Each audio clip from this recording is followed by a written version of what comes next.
How's it going out there, YouTube? I'm back with another video. Today is February 25th, 2024, and today I'll be going on my best four-pick power play for NBA. But before I proceed on with today's plays, let's recap yesterday's plays. Yesterday, man, it was a terrible night. Um, my first play from yesterday, I needed Emmanuel Sharp playing for Houston to get over 11.5 points going against Baylor. And he went well over this mark with actually 18 points. It actually stopped at 16 points for some odd reason. But Emmanuel Sharp, he started off in a lot of foul trouble. He ended the overall game with 4 fouls, so he was only 1 foul away from fouling out. But he covered this mark in the nick of time. Um, he ended the first half with 5 points, and then he collected the rest of the 13 points in the second half. He just caught fire.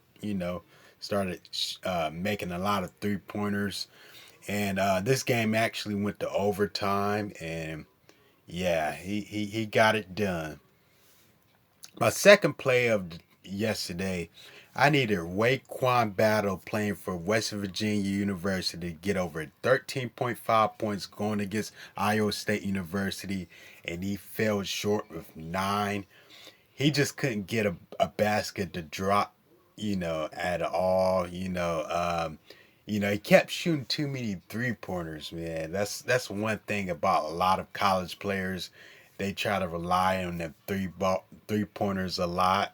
I don't know. It seems like maybe the coaches, give them the green light to do that a lot of times because it, maybe it's just like the 2-3 zone that they have to go through a lot of times. So a lot of times they're probably forced to take a lot of threes because college they do play a lot of zone defense. So maybe that's what it is. But yeah, he went like three for like I don't know, like three for I think it was three for like 14 or 13. Yeah, he just can't get his baskets to drop, but nonetheless, he put up the shot volume that I was looking for. So he didn't get it done. He fell short with 9. And then my third pick from yesterday, I needed Mikhail Pevy to get over 11.5 points going against Cincinnati. And yeah, the matchup wasn't what I expected.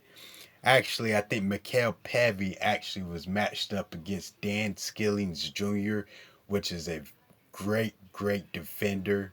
I should have kept that in mind. I thought he was going to be matched up with Day Day Thomas, but it was the other way around. And I guess Dan Skillings Jr. Put a lot of great defense on him because Mikhail Pevy actually didn't even take up that many shot attempts, overall. So, but yeah, he fell well short of this with only 4 points.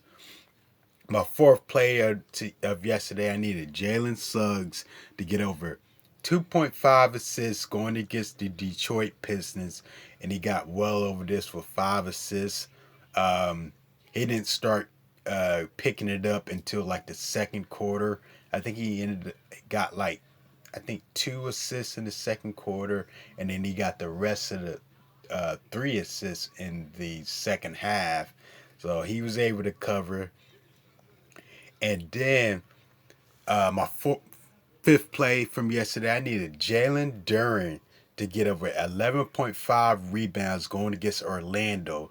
And he had a chance because this game was like almost was tied up with like 7 seconds left. And I was thinking this game was gonna go to overtime, and then Ben Carroll hits uh, uh, a step back jumper, and and helped Orlando to win this game. So the game wasn't able to go to overtime. And I thought Jalen Duren had a chance, but he fell short with only 11. And then My last play of yesterday, I needed Precious Achua to get over 9.5 rebounds going against Boston, and he also fell right there at the mark with only 9. Um, this game ended up uh, being a blowout towards the end of the game, so they started relieving a lot of the bench players from New York, like uh, Jericho Sims and stuff like that. And actually, they brought Isaiah Harkenstein in within like the last 4 minutes for some odd reason. They were playing like like in the same. They were playing neck and neck, the whole game, and then they just substituted Precious Achua in that last 4 minutes of the game for Isaiah Harkenstein, but so he wasn't able to get it done. So looking to bounce back. Let's get right over to the plays.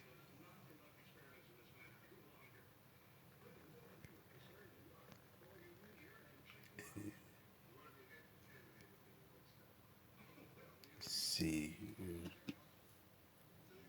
Internet so slow.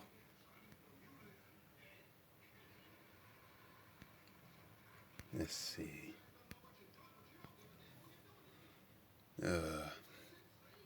Okay. First play of the day. I'm going with Paul Reed playing for the 76ers, the Philadelphia 76ers, going against the Milwaukee Bucks to get over 8.5 points. Paul Reed is a great shooter. He's only averaging 6.5 points on the season, beat due to the fact that he's usually backing up Joel Embiid. But since the absence of Joel Embiid, he's been picking it up. With the scoring a little bit. Um, go over to his last 5. Let's see. Go to his last 5.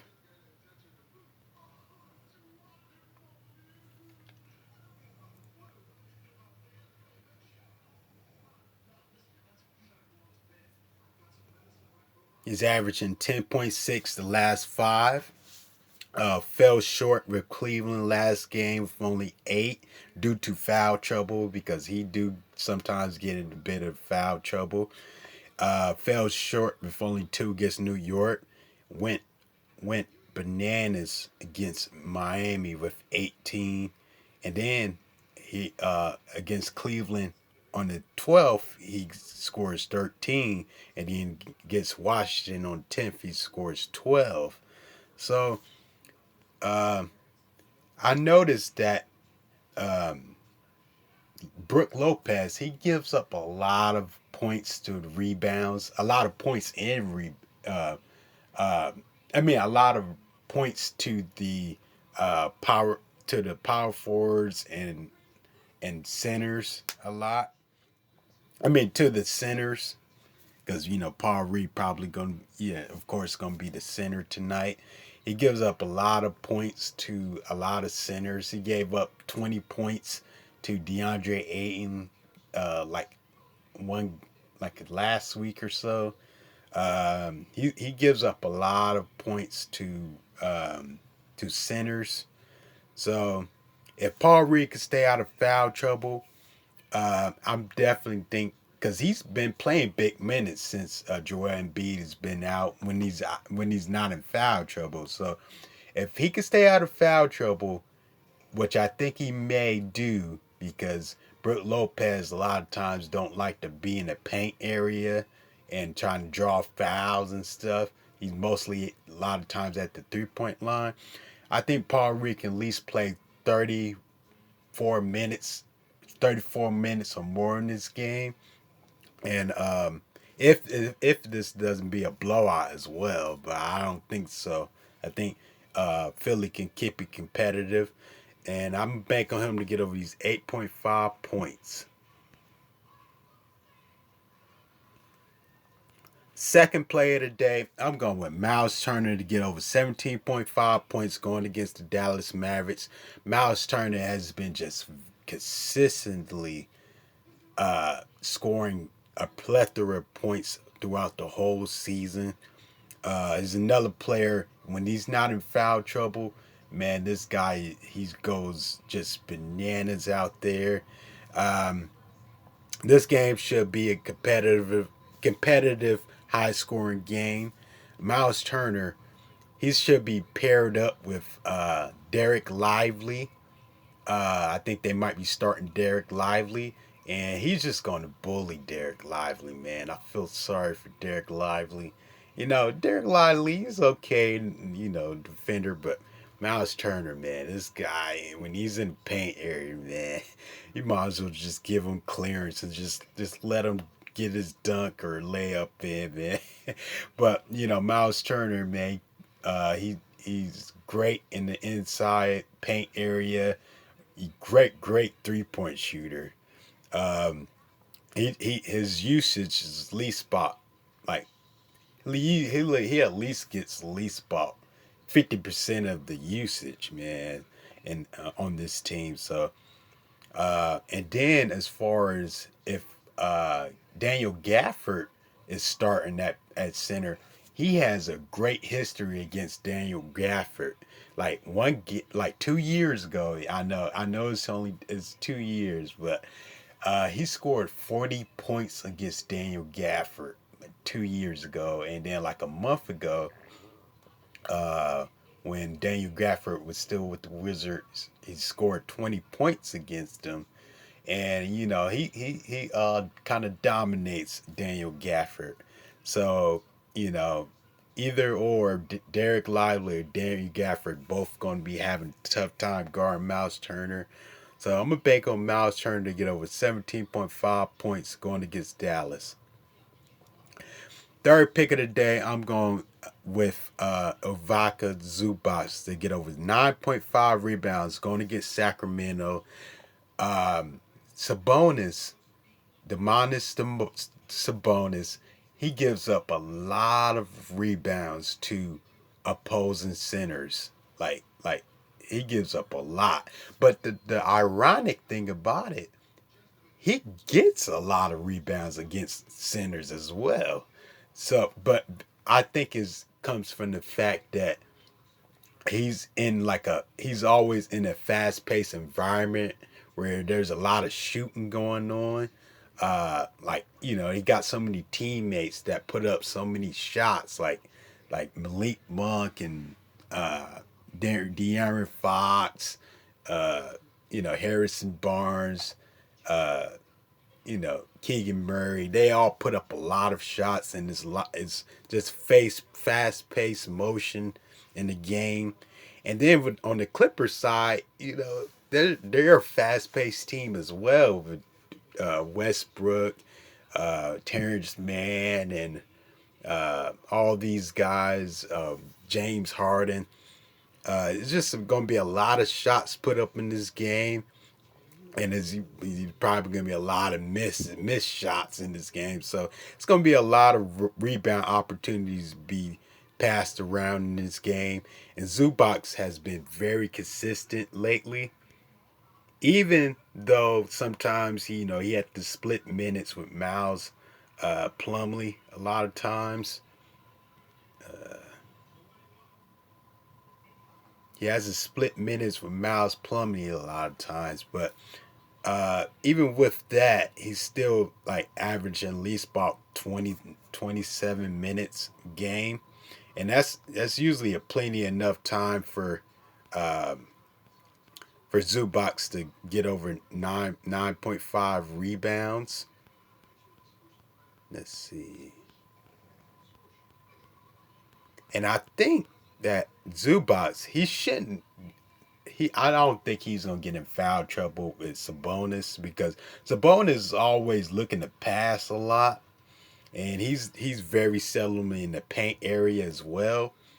So he's averaging 9.6 the last five. I had 10 against Memphis, 12 against OKC, 10 against the Warriors, 11 against Minnesota, going against Rudy Gobert. And then he only had five going against Jalen Duren, which is understandable. But yeah, he's been pretty consistent with the rebounds. If he stays out of foul trouble. So I'm gonna bank on Zubox to get over 9.5 rebounds going against Sacramento. Last play of the day, I'm going with Sadiq Bey to get over 1.5 3-pointers made going against Orlando. Sadiq Bey, this is his primary way of shooting is being behind the 3-point line. He takes up a, an abundance of 3-pointers through every game, man, and he's a great 3-point shooter too. This is just way too low for a guy that takes up that many 3-pointers a game. He attempts at least like eight plus 3-pointers a game, and he gets over this a lot. Like and this should be another fast paced game too, and it should remain close. So the deep base should get the minutes that he's looking for, and the Hawks are without Trey Young today. So Sadiq Bey is really going to be shooting, having his way out there shooting now. Even though Trey Young is been mostly a facilitator lately, but man, he's going to really be out there shooting now, man. So I'm gonna bank on Sadiq Bey to get over these 1.5 3-pointers made. So I got Paul Reed for the Philadelphia 76ers to get over 8.5 points going against the Milwaukee Bucks.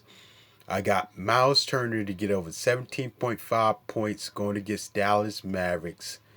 I have Ivakas Zubac to get over 9.5 rebounds going against Sacramento Kings.